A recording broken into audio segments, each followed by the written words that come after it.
نحمدہ ونصلی علی رسولہ الکریم اما بعد فاعوذ باللہ من الشیطان الرجیم بسم اللہ الرحمن الرحیم السلام علیکم ورحمۃ اللہ وبرکاتہ۔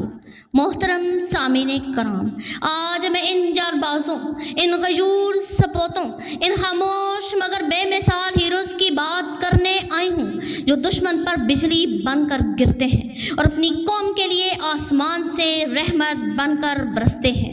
جی ہاں، یہ وہ مجاہد ہیں جو سرحدوں پر خاموش کھڑے ہیں، جن کے قدموں کی چاپ دشمن کے دلوں میں زلزلے برپا کر دیتی ہے، جن کے ہاتھوں میں اسلحہ نہیں، عزت وطن کی قسم ہوتی ہے، اور جن کی آنکھوں میں نیند نہیں، صرف شہادت کا خواب ہوتا ہے۔ دوستو، یہ صرف سپاہی نہیں، یہ چٹان ہیں جو دشمن کی توپوں کے سامنے ڈٹے رہتے ہیں۔ یہ وہ ہیں جو دشمن کے سندور جیسے ناپاک منصوبوں کو بنیان مرصوص کی دیوار سے ٹکرا کر خاک میں ملا دیتے ہیں۔ یہ وہ ہیں جن کی الفتح گرج سے آسمان بھی لرز اٹھتا ہے اور زمین دشمن کے لیے تنگ ہو جاتی ہے۔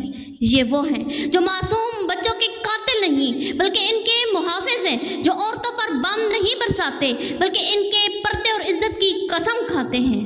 محترم حاضرین، یہ بجلی بن کر گرتے ضرور ہیں مگر روشنی بھی بناتے ہیں، یہ تباہی لاتے ہیں مگر صرف باطل کے ایوانوں میں۔ اور یاد رکھے، جو قوم اپنے سپاہیوں سے محبت کرتی ہے، دنیا کی کوئی طاقت اس قوم کو جھکا نہیں سکتی۔